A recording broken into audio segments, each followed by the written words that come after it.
Good morning students. आज हम class 10th में मैथ्स के कोऑर्डिनेट ज्योमेट्री चैप्टर में एक्सरसाइज 7.1 के क्वेश्चन नंबर 5 से एक्सप्लेन कर रहे हैं। क्वेश्चन नंबर 5 जैसा कि आप यहाँ देख रहे हैं, ये फिगर बनी हुई है, ग्राफिकल फिगर है, आप देख रहे हैं।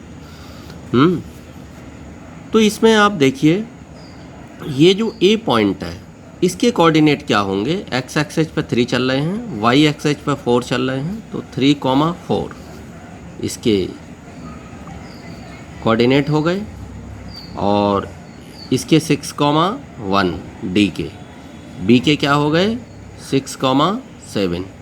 इसके देखिए एक्स पे कितना चले हैं सी तक पहुंचने के लिए 9, और वाई की तरफ को कितना चले हैं ऊपर को 4, लिखा हुआ 4 नंबर, तो 9,4।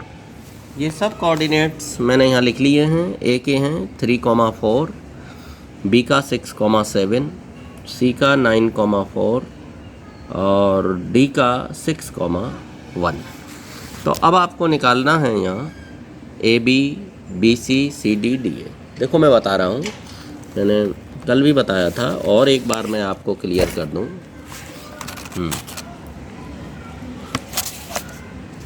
ये देखिए, आप थोड़ा ये समझ लें।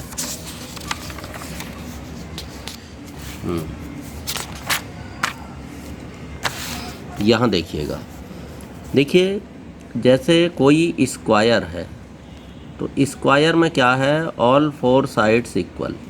ए बी सी डी अगर कोई स्क्वायर है तो उसमें ऑल 4 साइड्स इक्वल आएंगी आपकी। A B, B C, C D, D A सब इक्वल आएंगे। और जो डायगोनल हैं दोनों, ये भी इक्वल आएंगे। ऑल 4 साइड्स इक्वल आएंगी, दोनों डायगोनल ये इक्वल आएंगे। अच्छा, अगर ये रेक्टेंगल हो तो जो अपोजिट साइड्स हैं ये इक्वल आएंगी। इसके इक्वल ये आएगी और इसके इक्वल ये आएगी। साथ में जो डायगोनल हैं वो भी इक्वल आएंगे। रेक्टेंगल में भी दोनों डायगोनल इक्वल होते हैं। अब अगर ये हो रोम्बस, क्या हो रोम्बस, और ये हो जाए पैरेललोग्राम, क्या हो जाए पैरेललोग्राम, तो रोम्बस में देखिए ऑल 4 साइड्स तो इक्वल आएंगी, लेकिन ये डायगोनल बड़ा आएगा, एक डायगोनल बड़ा आएगा और एक डायगोनल आएगा छोटा। तो अगर डायगोनल अनइक्वल हों और 4 साइड्स इक्वल हों तो वो रोम्बस होगा। डिस्टेंस फार्मूले से निकालते चले जाएंगे, डिस्टेंस सबकी क्लियर है। अगर ये पैरेललोग्राम है तो देखिए अपोजिट साइड तो इक्वल आएंगी, इसके इक्वल ये और इसके इक्वल ये, लेकिन जो डायगोनल्स हैं पैरेललोग्राम में, एक डायगोनल बड़ा और एक छोटा आएगा, यानी कि ये अनइक्वल होंगे डायगोनल। ये दोनों डायगोनल इक्वल नहीं हैं, अपोजिट साइड इक्वल है और डायगोनल इक्वल नहीं है, तो कंडीशन बनेगी पैरेललोग्राम की। ऑल 4 साइड्स इक्वल हैं, दोनों डायगोनल इक्वल हैं, तो कंडीशन स्क्वायर की। लेकिन अगर ऑल 4 साइड्स इक्वल के साथ दोनों डायगोनल अनइक्वल आते हैं तो कंडीशन बनेगी रोम्बस की। इसी तरह से अपोजिट साइड इक्वल के साथ अगर डायगोनल इक्वल आते हैं तो कंडीशन बनेगी रेक्टेंगल की। और दोनों डायगोनल अनइक्वल आते हैं इसी कंडीशन में, क्योंकि अपोजिट साइड इक्वल है और डायगोनल अनइक्वल हैं, छोटे बड़े आ रहे हैं, तो क्या होगा, तो ये पैरेललोग्राम की कंडीशन बन जाएगी। तो इतनी बात आप अच्छी तरह समझ लें। चलिए देखिए, क्वेश्चन नंबर 5 में भी यही पूछा गया है, don't you think A B C D is a square. क्या आप सोचते हैं कि A B C D square है? भाई कैसे सोचेंगे, ऐसे ही सोचेंगे जैसे मैंने अभी बताया, ऑल साइड्स निकालेंगे, डायगोनल निकालेंगे। चमेली disagree, using distance formula find which of them is correct. एक ने कहा स्क्वायर है, दूसरे ने कहा स्क्वायर नहीं है, तो कैसे पहचानेंगे? डिस्टेंस फार्मूला यूज करके वो कह रहे हैं बताइए कि कौन इनमें करेक्ट बोल रही है कि ये जो है स्क्वायर है या नहीं है, किसने करेक्ट बोला है। तो चलिए डिस्टेंस जो हम फॉर्मूला जानते हैं, distance equal to under root x2 minus x1 का square plus y2 minus y1 का स्क्वायर, ये फार्मूला होता है। Under root x2 minus x1 का square plus y2 minus y1 का स्क्वायर। तो आप देख रहे हैं कि AB की डिस्टेंस देखिए ज़रा पहले, अंडर रूट 6 माइनस 3, x में से x घटाइए, इसका स्क्वायर प्लस y में से y सब्ट्रैक्ट कीजिए, 7 माइनस 4 का स्क्वायर। ये आ गया आपका अंडर रूट 6 में से 3 गए 3 का स्क्वायर प्लस 7 माइनस 4 3 हो गया, 3 का स्क्वायर। तो अंडर रूट 18 बना रहने दो अंडर रूट 18, या बाहर भी निकाल सकते हो कि 3 अंडर रूट 2, इतना आ गया। और BC कितना आ गया अंडर रूट, चलिए BC का देखते हैं। BC 9 माइनस 6, x में से x घटाइए, 9 माइनस 6 इसका स्क्वायर प्लस y में से y 4 माइनस 7, 4 माइनस 7 इसका स्क्वायर। तो अंडर रूट 3 का स्क्वायर प्लस 4 माइनस 7 कितना आया -3 का स्क्वायर। तो ये भी अंडर रूट 18 आ गया, 3 3 जा 9, -3 का स्क्वायर भी 9 आएगा, 9 प्लस 9 18, अंडर रूट 18 और 3 अंडर रूट 2। CA कितना आया, CD नहीं CD, चलिए मैं फिर से लिख रहा हूँ इसको।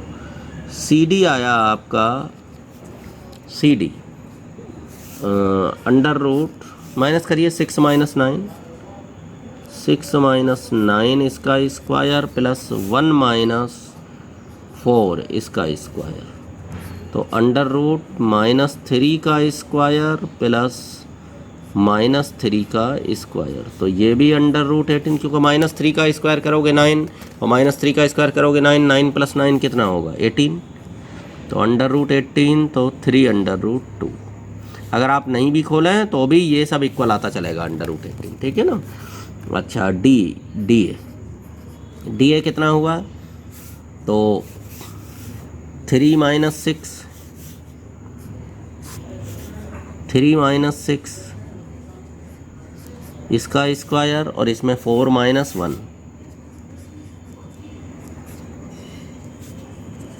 तो अंडर रूट -3 का स्क्वायर प्लस 3 का स्क्वायर।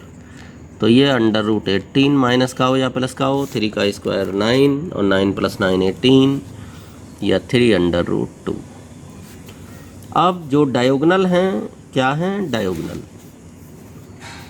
इसमें डायगोनल निकालिए, डायगोनल्स AC निकालिए। AC कितना हुआ अंडर रूट, A और C पे नज़र रखेंगे हम, 9 माइनस 3 का स्क्वायर प्लस 4 माइनस 4 का square equal to under root 6 square plus 0 square.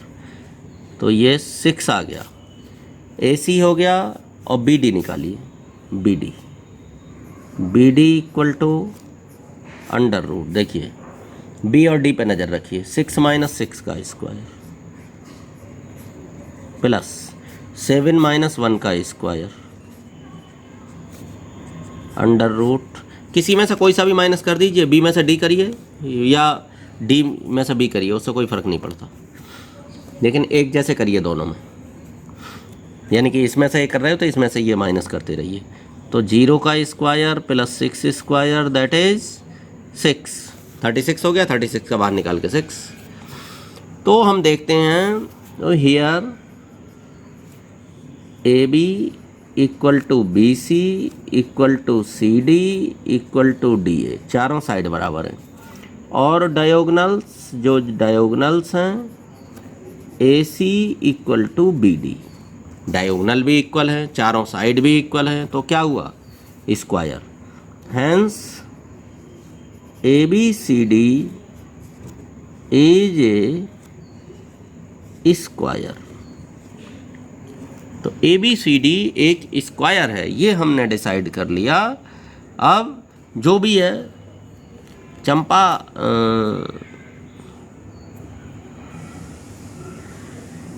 हाँ, तो उसने पूछा है कि find which of them is correct. तो चंपा जो स्क्वायर बोल रही है वो करेक्ट है।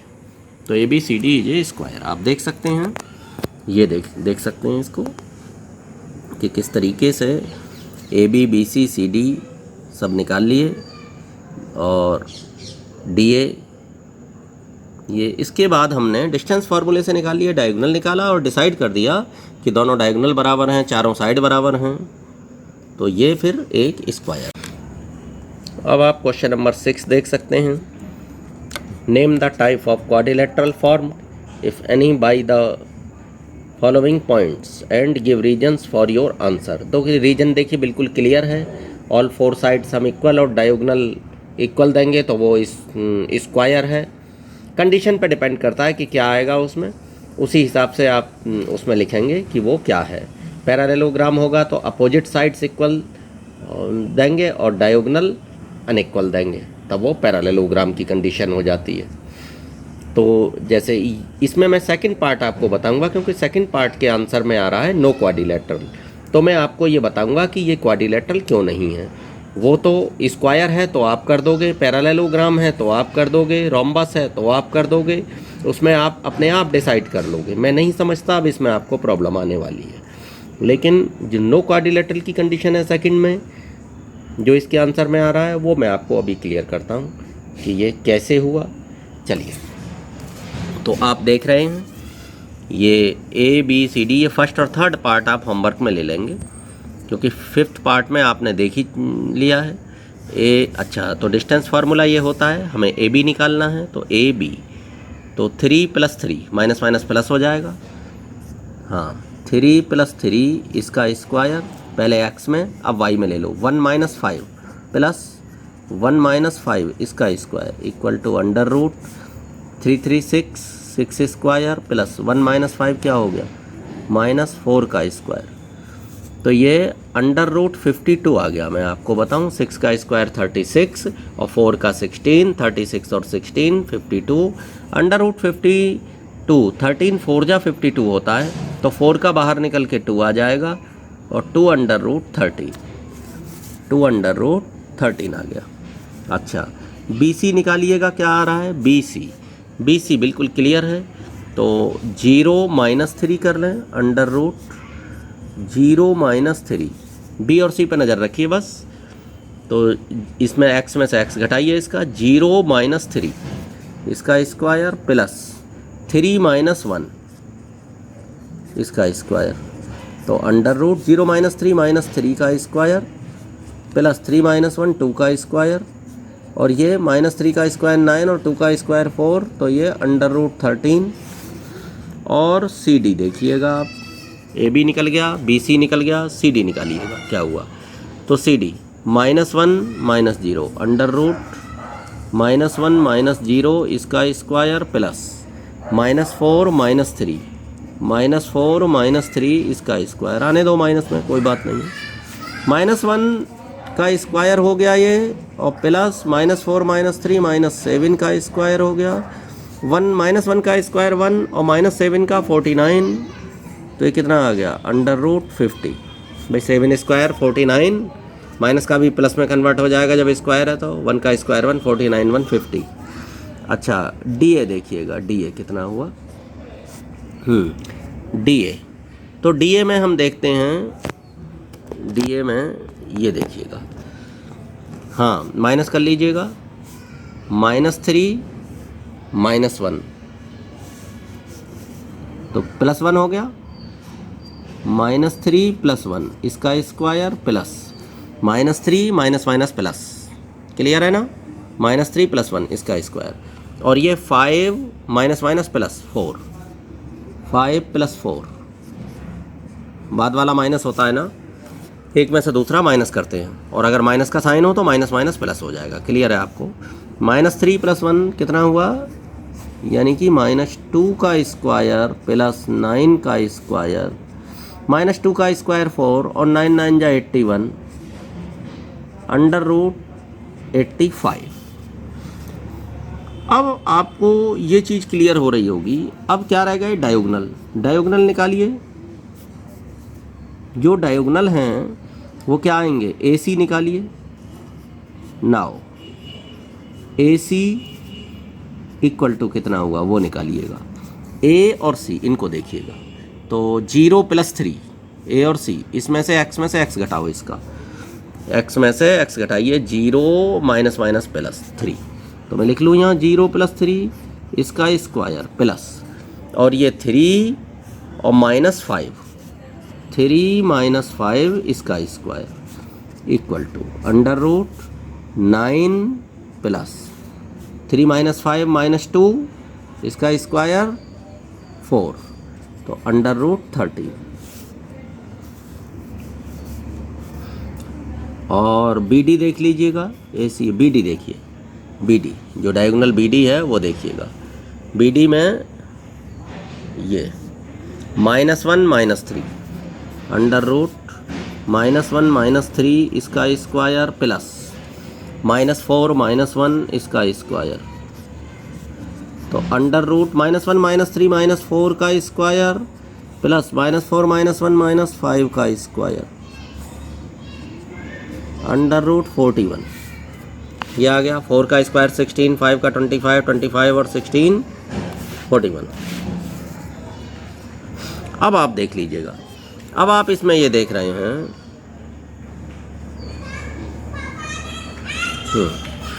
अब आप इसमें एक चीज़ नज़र आ रही है आपको कि भाई ये जो AC है और इस BC √13 ये बराबर हो गया 2 √13 के। बट हियर एक जो इम्पोर्टेंट बात है ध्यान देने वाली, ये देखिए, एक तो AC हो गया और एक हो गया BC। AC + BC equal to √13 + √13 equal to 2 √13, और 2 √13 किसके बराबर हो गया? AB के। देखिएगा AC और B, तो AC + BC इक्वल टू हो गया AB के।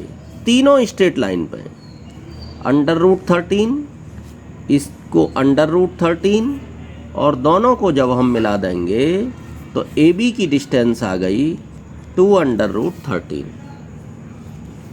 Because AC + BC equal to AB, यानी कि 2 का टोटल अगर तीसरे के बराबर आ रहा है तो देयरफॉर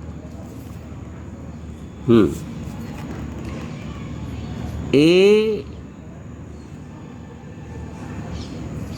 पॉइंट्स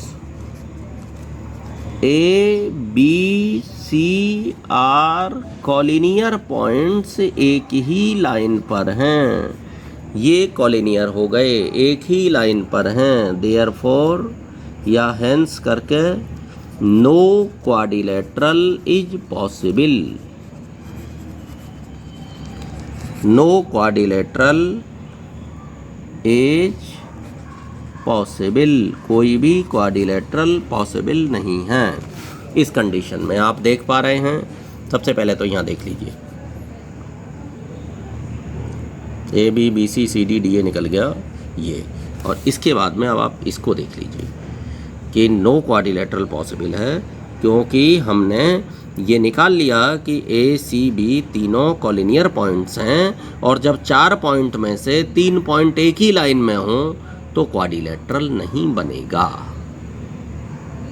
चौथा पॉइंट आप कहीं भी लगा लें, कैसे क्वाड्रिलेटरल बन जाए? तो नो क्वाड्रिलेटरल इज पॉसिबल।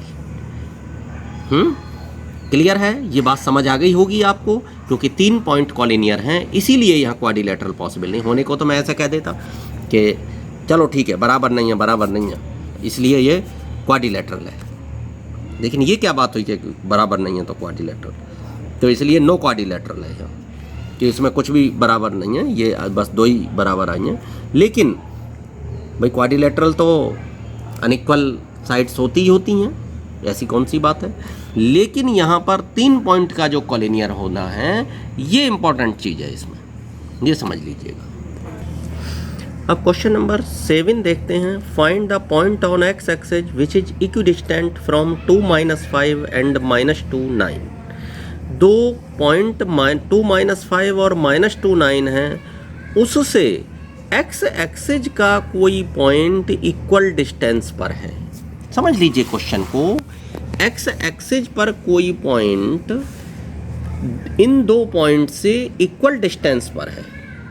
देखिए कोई फिगर नहीं दे रखी है क्वेश्चन में, ये मैंने अपना माइंड मैप तैयार किया है कि मेरे माइंड में ये चीज़ है कि अगर पॉइंट ऑन एक्स एक्सिस, मान लिया कि एक्स एक्सिस पर कोई भी पॉइंट है, हम जानते हैं एक्स एक्सिस पर अगर पॉइंट है तो उसका वाई कोऑर्डिनेट 0 होगा, यानी कि x, 0 हम लिखेंगे। एक्स एक्सिस पर जो पॉइंट है उसका वाई कोऑर्डिनेट 0 होगा, और वाई एक्सिस पर अगर कोई पॉइंट है तो उसका एक्स कोऑर्डिनेट 0 होगा।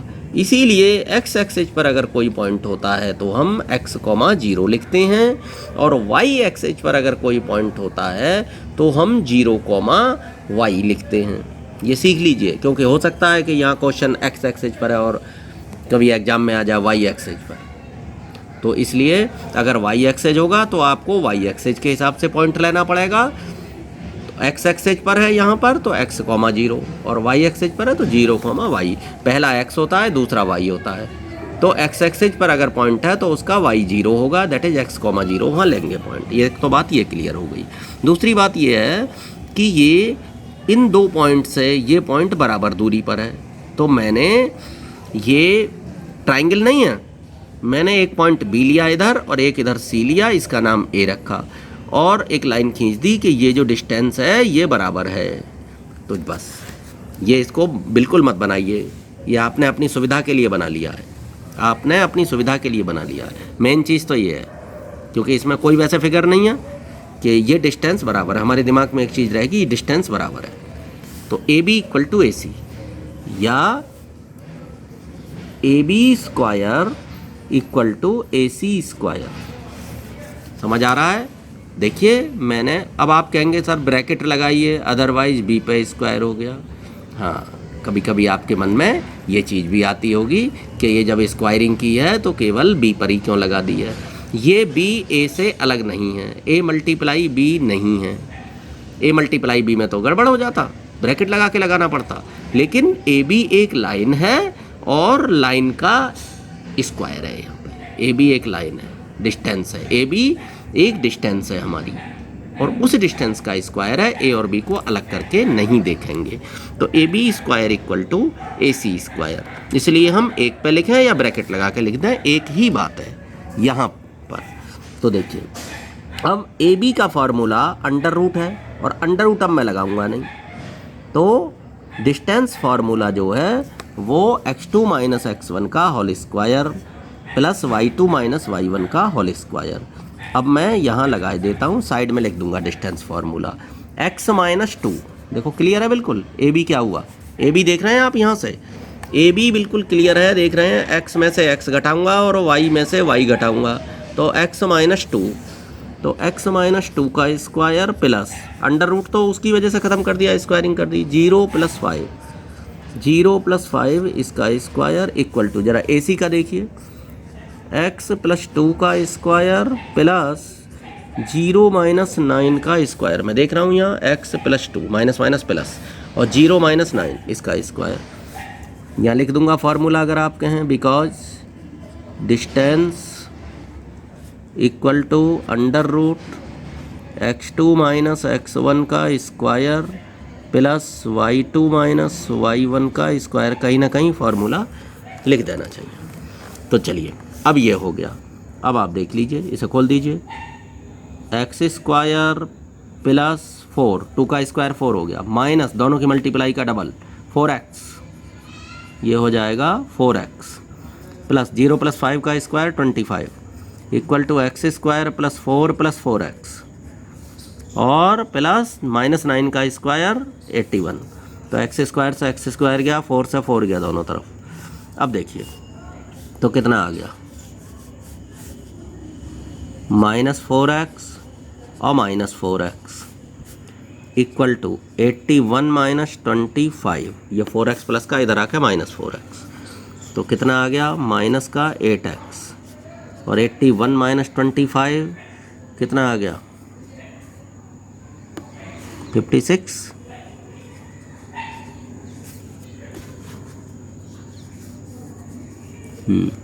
8 7 जा 56, तो क्या बन गया हमारा x equal to -7। Therefore point on x axis is -7, x comma 0 था ना, तो -7 0, ये हमारा आंसर हो गया। अब आप देख सकते हैं इसको, मैं दिखा दूं आपको, ये देख सकते हैं।